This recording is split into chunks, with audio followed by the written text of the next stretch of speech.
I know this is a weird way to kind of start. I was even going to put the videos up there, but I didn't do this. But there's a couple of ads.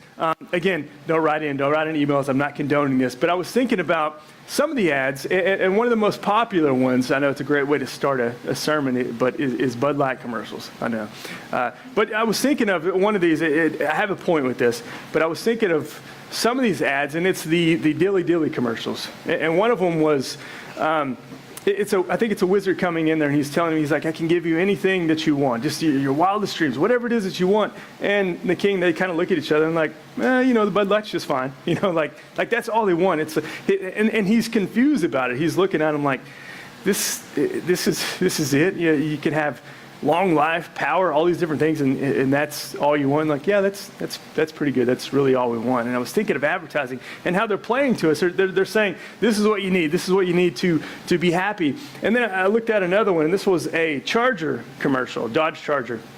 Anyway, you look at the commercial, and this was a few years ago. It was a Super Bowl ad, and the guys, it goes to different people, but there's a guy there. You just see his face, and it's just kind of playing over in his mind. It's like, I will get up at 6 a.m. I will go to work. I will do what the boss says. I will say, yes, sir. And then he kind of goes into the house, and it's like a different guy. He's just kind of sitting there, plain face. It's like, I will put the seat down, toilet seat down. I will take my socks off when I get in bed. I will do the dishes. I will do all this. I will take out the trash. I will be nice to your mother-in-law. And then it's like, goes into the car. It's like, and then the Dodge Charger's kind of going down the road because I want to drive the car I want to drive. It kind of goes into that. It just kind of builds it up like, yeah, that's a man. Although I look at that and I'm like, Dodge Chargers are okay. If it's Dodges, I like the Challengers a little bit better, or Camaro and stuff. But I mean, that's what they're doing. They're like, this is what it means to, be a man. And in this advertising, they're trying to show you, they're trying to create this kind of wanting in you that, yeah, that's what I do want. That's what it takes for me to be happy. These are the things that I need. And that's really what advertising is trying to do. It's trying to sell you something, saying this is what's going to make you happy. These are the things that you need. We have it. We want to make you happy, and it's all about you. When really it's all about, we want to make money. We want you to buy our stuff and make us happy. But that's really where they go. And I think about really sometimes with these commercials, it's almost in a way we do that with our faith. We come in and we say, okay, this is what's going to make us happy. This is the things that I need. And we buy into this almost how these commercials are of like, this is what's going to make me happy. And we paint these wrong pictures, these empty pictures that maybe give us something temporarily, some type of temporary happiness in some way. And we look at those things. And so we've been talking about that. We've been going through, what does it mean to be a faithful person of God? What does it mean, you're talking about on Father's Day, what does it mean to be a faithful man of God? What does it take to be a faithful man of God, a faithful person of God? And we're going to look at a guy today. We're going to talk about that. We've been going through Hebrews chapter 11. And just to catch you up real quick, I mention this every week, but we've gone through and we talked about Jesus, what he's really asking from us. And I've said before throughout this series is he's asking everything from us. That's why I named it All In. He's asking us, he's like, I want everything from you. I want your whole life. This isn't something that we're just coming here. This is simple. We add it into our lives. And, we continue to live the same way wrong against God that we want. And then we just add in a little bit of God just to kind of, get us on the good side. Give us a little, life after death insurance or whatever. We kind of just want to add that in and continue to do what it is that we're going to do, even though it's opposing to what God wants us to do. And we continue to do that. So we looked at some passages that were really extreme, that Jesus was saying, you got to die to yourselves. And these are the extreme terms that he would say. You need to die to yourself. If you're not willing to give up everything and follow me, I have to be up here. I have to be number one in your life. And that's what he was saying to us. And that's the extreme picture that he's painting in our lives. I don't know. I think the reason I was really drawn to maybe calling it this and going into this chapter is I think probably here in America, we struggle with this a little bit more because we have so much. Even though we can say we're maybe not the highest level of income and finances here in the United States compared to the rest of the world, we are very rich. And this is something we struggle with in a lot of ways, like giving him everything and just living my life totally and completely for him. If I could just give up all this stuff and follow him, that's what he wants me to do, then I'll do it. I think we struggle with that. I think that's something really hard. And so he's asking us to deny ourselves, take up our cross, and follow him. Extreme stuff that he's asking for. I want you to know, I want you to be clear on that. Like, this is what he's asking our whole lives, everything that he wants us to give to him. Paul even talked about this in many ways when he talked about just kind of dying to himself and just being, giving everything to Christ. In fact, I want to read a passage here. This is from Galatians 5:24. He said, this is Paul writing this, he said, those who belong to Christ have crucified the flesh with its passions and desires. Again, it's an extreme picture there, but you think about the picture really he's talking about. The crucifixion, we see Jesus up there being nailed to the cross, and just a picture of that. It's like our flesh, not our cruise. Our flesh is being crucified, and it's no longer us. And that is an extreme picture. It's like we're putting that to the cross. Like Jesus went there for us, and we're getting rid of that old nature. And it's like now we're in Christ. That's what he's asking for us. That's what he's saying. I want you to give up all that stuff. I want you to follow me completely and totally. Abandon everything else. It's going to be tough. It's going to be hard. You may have people against you. The world may be against you. Everything advertising, the world is selling you this other picture saying, this is what you need, and it's going to be the complete opposite of what I'm asking you. Are you still in on this? And this is what he's really asking of us. The flesh, everything, this old nature has been crucified to Christ, all those desires.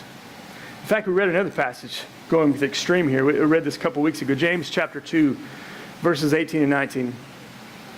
James just kind of lays it out there, and he says, but someone will say, this is dealing with people just having a dead faith, and he's saying, you have faith, I have deeds. Show me your faith without deeds, and I will show you my faith by my deeds. And then he goes on here. This is crazy. He says, you believe there is one God. Good. Even the demons believe that and shudder. So what he's saying there, again, I talked about this a couple weeks ago, was like, okay, look, and I mentioned this on one of my messages. I said, okay, like the number one thing you have to be a Christian, be a follower of Christ. And I said, Captain Obvious here is like, you have to believe God exists. Okay, you have to believe in him. That's number one. But it has to move beyond that. It has to move beyond just, okay, yeah, I believe there's a God up there. He's there. It's beyond that. You got to go further than that. That's just this kind of this mental sin. Okay, there is a God out there. And think what he's saying here in James chapter 2 is he's saying, you may believe there's a God. You may be, okay, I'm convinced of it. There is this God. You may believe Jesus did what he did. You may even, I'll go extreme here, you may even like read the Bible, see what it says, and even hear from God. Now, I'm not talking about audibly. I'm just saying like you hear like what he wants you to do. You may have all that. But if you don't actually follow him, if you don't actually do what he says, isn't that what he's saying? He says, if you don't actually do what he says, it's a dead faith.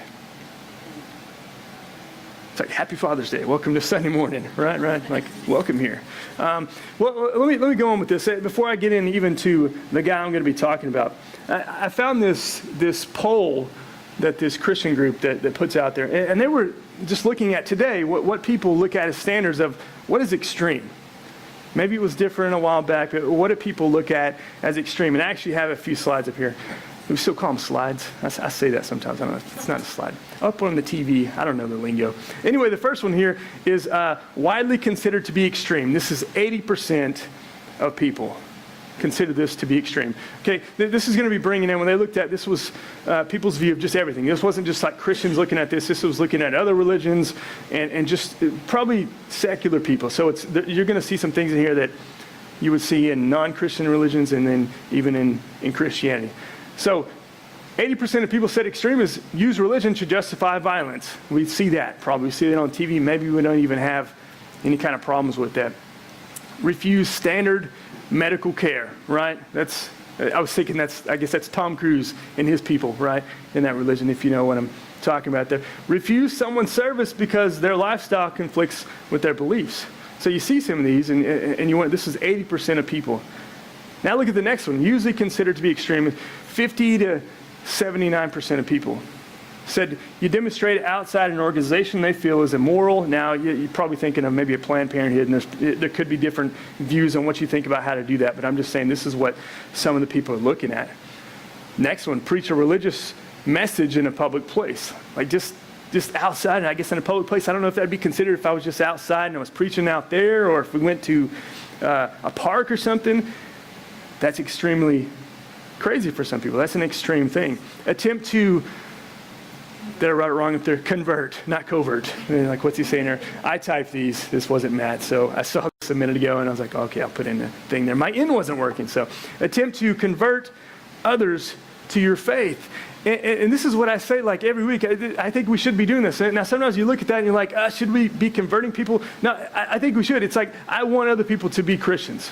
I do. I believe in this. And so I tell you guys, I'm like, yeah, go out and tell people about Christ. I think we should be doing this. And again, I always shouldn't go to movies, but it just made me think of when I was doing this, I thought of Coming to America and Eddie Murphy when he was a preacher. He said, if loving the Lord is wrong, I don't want to be right. And like, stupid. I don't know why I say things like this. But I love this. Like, we should be going out and telling people about Christ.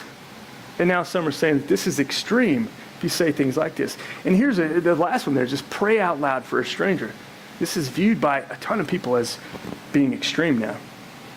Two more, and then I'll kind of move on from my point. I just thought this was really interesting and just, revealing about our culture. Often considered to be extreme, 20 to 49%. If you quit a good paying job to do missions work, that's extreme. I think that's good, but is that extreme? Fast or refrain from food for a period of time. We see that in here. Abstain from sex until marriage. So all this stuff is considered to be extreme by so many people. I don't know. I don't have polls from the different time periods coming up, but this is what we see now. And here's the final one. Sometimes considered to be extreme, 6 to 19%. Regularly donate money to a religious organization. We talk about tithing and giving. Read the Bible silently in a public place. I find this crazy that that's extreme. Attend a church on a weekly basis. You guys are all extreme. Volunteer to help people in need. And now I'm like, man, they're just reaching here on some of these things. But this is our culture. We look at things like this is extreme. Some of this blows my mind. Some of this is just shocking to me. Some of this is just like, I see it. Maybe I look on the news and I can see how we are and maybe why it's so many people. This is our culture. If you read it now, so many people are dropping out of church. It's just a different thing. We don't want to be there. We don't believe in God. I don't know that I need any of this. I can find this somewhere else. I can find this type of closeness at another place. But this is just kind of how our culture is going. So if I go to church on a regular basis, if I read my Bible outside somewhere, it's almost, I guess I'm being compared to a radical terrorist in many ways. Some people it's that way. That's really how it is. Here's the passage that we're going to be really looking at here today. I put that in there because I want you to see really maybe with where we are today, our culture, and then we're going to talk about another culture. We're going to look at a guy named Noah, and I'm sure you guys know him. You've heard of him. You probably read it. The real Noah, not the Russell Crowe Noah. That's not exactly how it was. But we're going to look at Hebrews chapter 11, verse 7. I'm also going to go into Genesis, but I want to read this. This is where we are in Hebrews. Hebrews 11:7. By faith, Noah, when warned about things not yet seen, in holy fear, built an ark to save his family. By his faith, he condemned the world and became heir of the righteousness that is in keeping with faith. Now, I want to remind you also, since I'm reading this, go to verse 1 also. I'm going to read that up there just to remind us. This is faith. This is the faith verse we think about. Now, faith is confidence in what we hope for and assurance about what we do not see. So remember, that's what faith is. It's not just giving lip service to this idea of this higher power out there. It's not just saying, okay, I'm okay with this, or, I agree there's probably some higher power out there. It's more, it's what I've been trying to get us to understand, even stretching myself here, is like faith is this belief in God, but it's more. There's, in all my studies, it's like there's this substance underneath it. There's a driving force. It's moving us past just this idea that I think there is a God out there. It moves us into action. So that's what real faith is. It's not just saying something. It's not just saying I have faith. It's saying I have faith, and then you do. Like when God calls you to do something, you actually do that. That's the hard part. That's the uncomfortable part for us. That's what's difficult. That's what I think most of us really deal with. We come to God, we hear Him, we read it, we can agree with it. We can even get together and talk about some of this stuff. But when He actually says, okay, look, I want you guys to go do this. I want you guys, looking back at some of those extremes, like go tell the world about me. That's the action part. That's the part where we're all kind of a little bit more hesitant about it. It's like, okay, is it okay if I'm just like, I'm really in agreement with you on that. I just don't want to step out. And I think when he says that, I want you to put your faith in action. That's what real faith is. So let me look here now at Genesis chapter 6. I want to go back and look at just kind of Noah's life and see where he is. Because this is Noah. Noah, when warned about things not yet seen, we saw that in Hebrews 11:7. It says, well, he acted.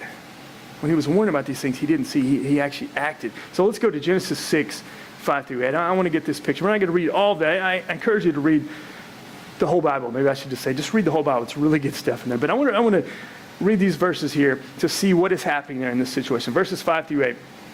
The Lord saw how great the wickedness of the human race had become on the earth, and that every inclination of the thoughts, just read that. Every inclination of the thoughts of the human heart was only evil all the time. The Lord regretted that he had made human beings on the earth, and his heart was deeply troubled. So the Lord said, I will wipe from the face of the earth the human race I have created, and with them the animals, the birds, and the creatures that move along the ground, for I regret that I have made them. But Noah found favor in the eyes of the Lord. That one, that would be on the extreme list. Now, if you see that, telling somebody about your faith, going to church all the time, wiping out the human race. It's like, I would think that's probably on there. I would think that we'd look at this is an extreme thing that's really happening right here. This is a big time thing. So I want to see this, like Noah's here. In fact, write this down. Noah is highlighted as someone who was different in this time. He was somebody who was different. And that's what he's pointing out there. You see this guy. He wasn't perfect. He talks about him being righteous and blameless, but this guy was not perfect. He sinned. We see even after he gets off the ark. I don't know if that's a spoiler alert. He was on there. A lot of water flooded the earth. Gets off. He sinned. He messed up. We see that he sinned. He wasn't perfect. I wasn't saying this, but he had faith in God. He's in this area where we're talking about faith. This guy had faith. There was something. It was different. He was different from everybody else in that he followed God and he acted. He moved in faith. And I'll just kind of really summarize the whole story here. Just like I said, it was the thoughts. What I read there a minute ago was like every inclination, all their thoughts, everybody's thoughts all the time. That's the picture we're seeing, is that it was just evil. It was a terrible picture. Now, we can look at our time now. You can just go and say, okay, I can turn on the news, like any news channel, and it's like, if they're not fighting with each other, it's like they're just talking about the world is evil, everything's terrible, it's all horrible. You just see there's just all these things all the time. Now you can just go to Facebook, and now all these things. I'm friends with some people in like Nicaragua. We sometimes go down there, and I see one of these guys just posting what's going on down there, and it's just like evil, terrible things, wars, battles, just all the time going on, all of this world. So we can look at that, and we can say, I understand. It was a horrible situation. Our world is horrible now. But I was listening to a guy talk about this, and he kind of made a good point about what's happening here. And it's like, it is evil. It is terrible all the time. But we can come here, and I can say, I don't know, everybody, if you're all perfect and all this, but it's like, we are coming to church. There are some righteous people living for God, in our day and time. Even if you can take a pessimistic view, which I do sometimes, maybe it's just pastors, and I say, not everybody who claims to be Christians in this world is. Not every church is out there is doing right, okay? We can look at that. Even if we add that, we can say there are still, I would say, more righteous people than what was happening on in this time. At least the picture that we're given right there with Noah and what's happening there. I don't just want to let us leave out here and be like, oh man, I thought it was going to be pretty bad. The world's bad. I don't need to do anything. No, it's still messed up and it's still broken, and there's still a lot of people that need to hear about God. This is a broken, sinful world. I'm not trying to paint that picture, but I do want us to see, if we ever think, well, it's worse now than it really ever was. I don't think so. And I'm saying this because I want you guys to get the picture of Noah and what is really happening here. And I want you to see what is happening in his faith and how he could do that in this time period. And because if you're sitting here in this world and you're thinking, well, I can't live for God, I can't do all these things, this is too hard, I'm overwhelmed, I can't be used by him, it's too broken. I want us to see this guy and maybe get a little bit of encouragement here to see, what, God can still use you, and he's asking us to have faith in him. I tend to look back on some of these old biblical times, like maybe back in Noah's time, and I tend to look and say, well, maybe the world wasn't as populated. Now, I don't know. We don't have numbers where we can just actually go back and see exactly how many were there. But I tend to go back and look and say, well, at this time period, there probably wasn't as many. Now, I did read a guy. I don't know how they get all these numbers here, but this guy estimated that it could be within 5 to 17 billion people on the earth at this time. And I never really thought about this because you remember, they lived a lot longer then. I know that maybe one of those other things that is hard for you to accept, like a boat, flooding the world, people living almost 1,000 years old, but it tells us that. This was a different time period. It was more pure then. So with people living almost 1,000 years and just, there could have been tons and tons of people there. So it's possible that the world was double the size that it is at this time period. So I say that just kind of give you some of my thoughts as I was reading this. I'm like, well, he flooded the world, but how many people were really out there? I know that's kind of a terrible way to really kind of look at that, but I was like, well, I mean, how big was the world? And it could have been massive at this period. And so he's wiping out really all these people, possibly 5 to 17 billion people. I don't know. Again, that's just numbers that a guy came up with, but there's a lot of time. And just think about this, what he's saying there. With people living 900 plus years, all this stuff that you can learn. I mean, you could think about like musicians. You say we need musicians. It's like, well, how long have you been playing? Well, not very long. I picked it up later in life. Like I've been playing for probably 450 years. You're like, that's pretty decent. You can probably play everything. I mean, I'm just saying, like, all this stuff that you can learn, all this stuff that you can do. But picture what he's saying there is like everyone's thoughts all the time was evil for all this long period of time, these hundreds and hundreds and hundreds of years. It was evil in so many possible ways. So I just want you to really kind of get a grasp of the state of the world in that time period and how evil it was. But Noah found favor or grace in the eyes of the Lord. Now, I looked this up, and really, I'm not saying that this was the first time God showed grace to people, but this is the first time we see it in the Bible that he actually showed grace to somebody. In fact, put that up there. Noah was the first, at least that I see recorded in the Bible, of anybody receiving grace from God. So the world is terrible. There's depravity, there's corruption, there's sin, there's wickedness, there's just non-belief in God, and all this stuff that's happening all around Noah at this time. And he received grace from God. In fact, look at this verse here, Romans 4:4-5. Now to the one who works, wages are not credited as a gift, but as an obligation. However, to the one who does not work, but trusts God, who justifies the ungodly, their faith is credited as righteousness. So that's the idea with this grace. It's not anything we do. We don't earn this. We don't earn this grace from God. I think you can look at it, I think it's in the dictionary, but it's like grace is unmerited favor. That's what it is. It's just basically you can't do anything for this. God loves you because he loves you. And he says the way he does it, the way we receive that is just by faith. That's not a work. It's just, okay, I'll receive that.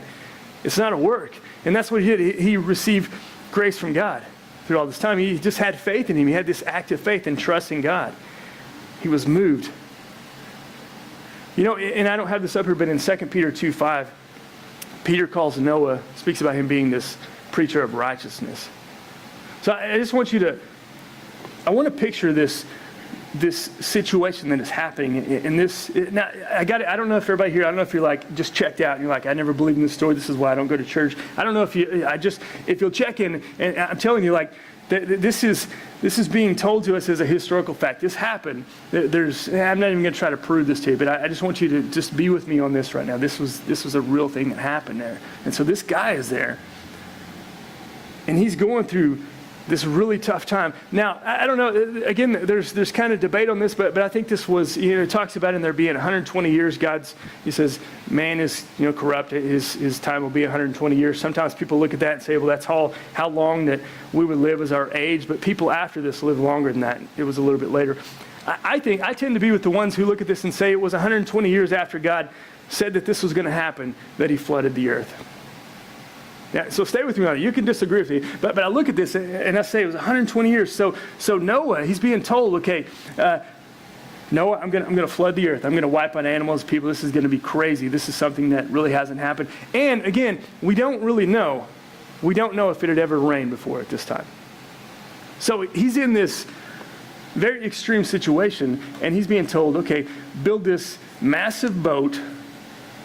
It's enormous. It's a football field and a half, I think, 4 stories high, enormous boat in this amount of time, 120 years. So he didn't come to him and be like, okay, hey, next Wednesday, the world's being wiped out. So you got a few days you'll have to go through this. It was like, this is a long period of time. I want you to build this boat. And I got to think that people were just laughing for so long because nobody changed. It was just him and his family.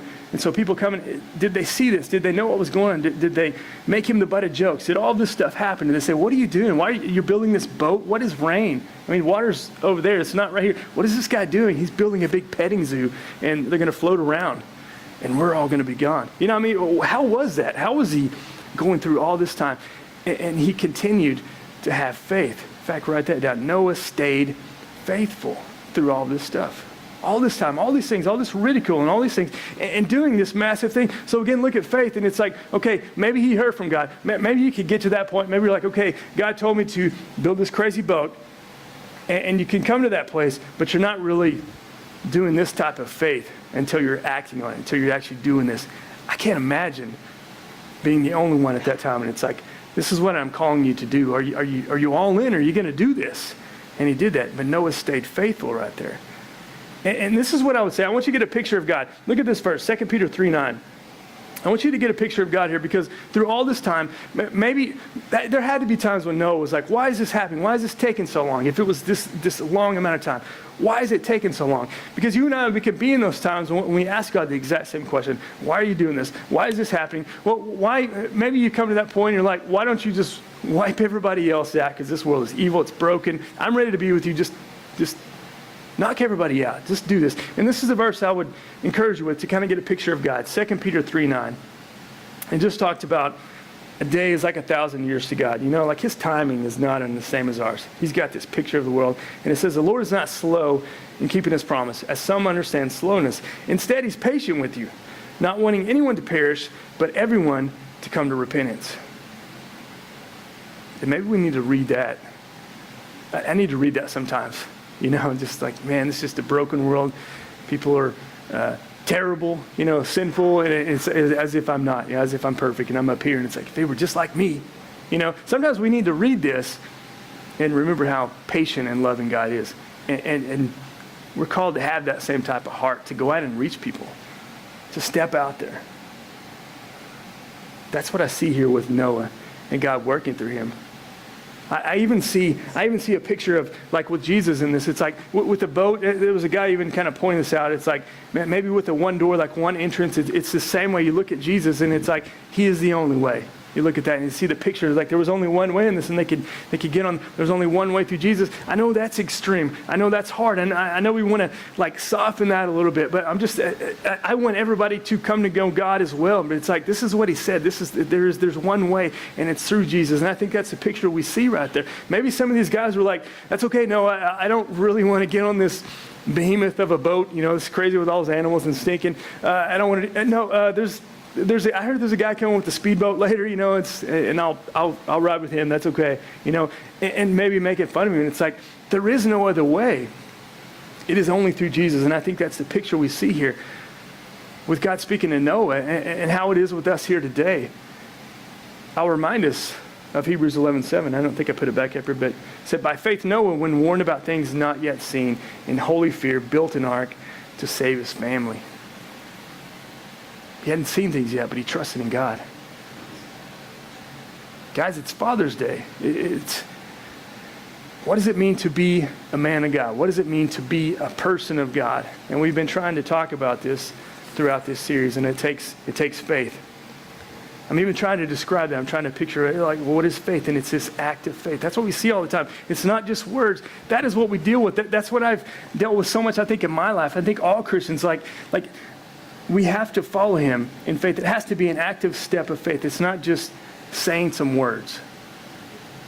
It's not just saying, I believe in you, but you don't really do anything. You don't really follow him. You don't take that active step. It's more than that. It's more than just words. It's more than just hearing this crazy extreme story and saying, yeah, I'm okay with that. But it's like, okay, I hear you and I'm scared to death, but I'm going to take a step, and stepping out there. That's what it is. That's what he's telling us. The world says, this is extreme. We saw that from those other pictures. We saw some of those that were like, that's extreme from what some people said. This is extreme.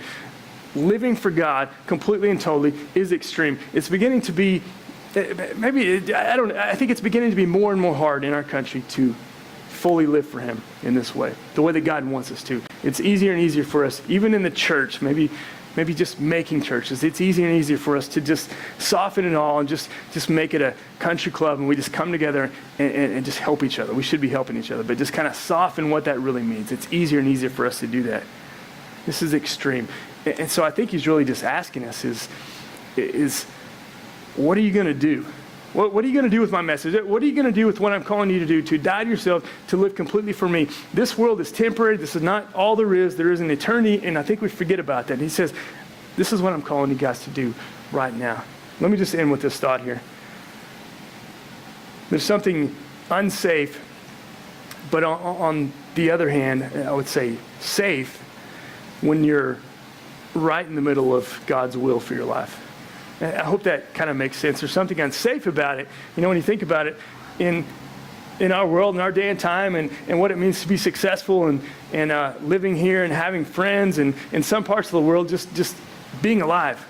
There's something unsafe about saying you're a follower of Christ. But yet, just on the other hand, it's like there's something extremely safe. You know what I mean? There's a wrong picture we have of living for God, and we think I'm actually safe over here, but right in the middle of that mess, right in the middle of following him, not knowing what's going on, being scared of what's going to happen to you, what someone's going to say or whatever. But it's like, this is what he's called me to do. There's something, man, extremely safe about that. Right there in the middle of that. Scary, but it's like, God, I don't know. I heard from you. This is the coolest thing. I hear from you, the creator of the universe. I'm going to serve you. I'm going to be all in. And I think that's what he's asking for us, all in. And so the question is are you? Are you going to be all in on that? Or are you going to back off to that place that we think is safe away from God and do our own things?